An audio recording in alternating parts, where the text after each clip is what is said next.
যে অ্যাটাক, যে air attack Bharat দেখেছে, যে প্রত্যাঘাত ভারত দেখেছে, তাতে গোটা দেশবাসী রীতিমতো স্বস্তিতে। কি বলবে গতকালকে রাত্রের এই অ্যাটাক সম্পর্কে? এখনো পর্যন্ত কি কি তথ্য রয়েছে তোমার কাছে?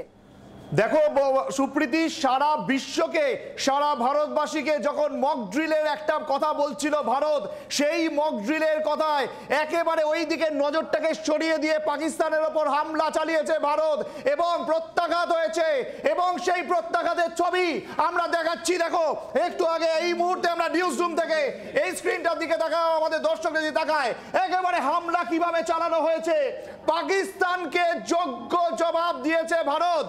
পাকিস্তানকে এর থেকে যোগ্য জবাব দেওয়া যায় না। মাঝরাতে হামলা, একেবারে মিসাইল হানা হয়েছে এবং এই মিসাইল হানায় পাক অধিকৃত কাশ্মীরের জঙ্গি ঘাঁটিগুলো ধ্বংস করা হয়েছে। 9খানা জঙ্গি ঘাঁটি ধ্বংস হয়ে গেছে ইতিমধ্যেই। এবং তোমাকে জানিয়ে রাখবো যে পাকিস্তানের এই পাকিস্তানের উপর গোলাবর্ষণ করেছে, তার মধ্যে কিন্তু তোমাকে জানিয়ে রাখবো পাক অধিকৃত কাশ্মীরে বিমান নামিয়ে দিয়েছে ভারত। এবং সেই বিমান নামানোর সাথে সাথে আরো বেশ কিছু আপডেট উঠে আসছে, প্রতি মুহূর্তের আপডেট। দেখো লস্করের 4 শীর্ষ নেতা খতম হয়েছে, এর পাশাপাশি জৈশের নেতাদের খতম করা হচ্ছে, এমন আপডেট উঠে আসছে। পাকিস্তান হামলা করবে বলছে, কিন্তু পাকিস্তানের প্রধানমন্ত্রী শেহবাজ শরীফ তিনি হুঁশিয়ারি দিয়েছেন যে কাপুরুষের মতন ভারতের এই হামলায় যোগ্য জবাব দেবে পাকিস্তান। কিন্তু পাকিস্তান ভুলে গেছে যে এই যে আজকে আক্রমণ, এই যে প্রত্যাঘাত, এটা পাকিস্তানের প্রাপ্য ছিল এবং পাকিস্তানের এই প্রাপ্য জবাব কিন্তু আগামী দিনেও হবে। সুতরাং আজকের দিনে দাঁড়িয়ে যেভাবে হামলা চালানো হয়েছে, পাকিস্তান তার যোগ্য জবাব ইতিমধ্যে খানিকটা পেয়েছে।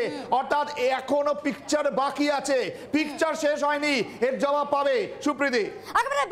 এবং সুমন্ত, একটা বিষয় জানার চেষ্টা করবো, গতকালকে রাত্রের যখন এই হামলা, গতকালকে মধ্যরাত থেকে যখন অপারেশন সিন্দুর শুরু হয়ে গেছে, সেই সময় দাঁড়িয়ে প্রধানমন্ত্রী ছিলেন একেবারে সজাগ। গোটা দেশবাসী যখন ঘুমাচ্ছিলেন, নিশ্চিতভাবে ছিলেন নিদ্রায়, তখন প্রধানমন্ত্রী সজাগ ছিলেন। মানে এই যে পুরো প্রক্রিয়াটা সবটাই কি মনিটাইজেশন চলছিল গতকালকে রাত থেকে? মানে এই যে 3 বাহিনী, তারা কি একেবারে জানতেন যে তারা এই অ্যাকশনে যাচ্ছেন? একেবারেই তাই। দেখো যে ভারতের সেনা বা বাহিনী একেবারে যৌথ এটা ছিল অপারেশন। এখন সেই অপারেশন সিন্দুর যেটা ভারত চালিয়েছে, সেই অপারেশন সিঁদুরে একটা জিনিস দেখিয়ে দিয়েছে যে প্রধানমন্ত্রী মোদী কিন্তু আগেই জানিয়ে দিয়েছিলেন যে ভারতের সেনা হামলা চালাবে, প্রত্যাঘাত করবে, কখন কিভাবে সেটা ভারতীয় সেনা ঠিক করবে। এবং সেটা আজকে ভারতীয় সেনা দেখিয়ে দিয়েছে। যখন ভারতবাসীর নিদ্রায়, যখন পাকিস্তানবাসী নিদ্রায়, সেই সময় হামলা চালিয়েছে এবং হামলা চালিয়ে পিওকের 9টা জঙ্গি ঘাঁটি ধ্বংস করে দিয়েছে। এবং সেই পিওকের 9টা জঙ্গি ঘাঁটিতে 80 জনের মতো মৃত্যু হয়েছে বলে জানানো হয়েছে। পাশাপাশি তোমাকে জানিয়ে রাখবো যে যারা মূলত মাথা, এই সমস্ত জঙ্গিদের যারা মাথা, লস্কর-ই তৈবা হোক বা জৈশ-ই মোহাম্মদের হোক, তাদেরকে কি খোঁজে খতম করা সম্ভব হয়েছে?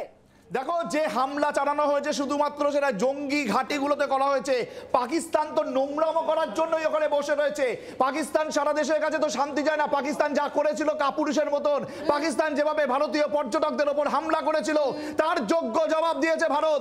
এবং এরা দেখিয়ে দিয়েছে যে পাকিস্তানের এই যে কাপুরুষের মতন আক্রমণ ছিল সাধারণ নিরীহদের প্রতি, ভারত সেটা করেনি। ভারত সাধারণের ওপর হামলা চালায়নি, ভারত হামলা চালিয়েছে জঙ্গি ঘাঁটিগুলোর ওপর। এবং তোমাকে জানিয়ে রাখবো পাকিস্তান জানিয়েছে যে সাধারণের ওপর হামলা চালিয়েছে ভারত। এবং সেই হামলায় 6টি জায়গায় চালানো হয়েছে, 24 জনের মতন বেশি মানুষের মৃত্যু হয়েছে বলে জানিয়েছে ইসলামাবাদ। কিন্তু সেই জায়গায় দাঁড়িয়ে আজকে ভারতের এই যে জবাব ছিল, ভারতের এই জবাব সেটা একেবারে চোখে আঙুল দিয়ে দেখিয়ে দিয়েছে। ইতিমধ্যেই ভারতের যে প্রতিরক্ষা দপ্তর, তারা কিন্তু কথা বলেছে মার্কিন বা বিদেশ সচিবের সঙ্গে, প্রতিরক্ষা সচিবের সঙ্গে। সুতরাং আরো আপডেট আসছে, আপডেট করবো দর্শকদের।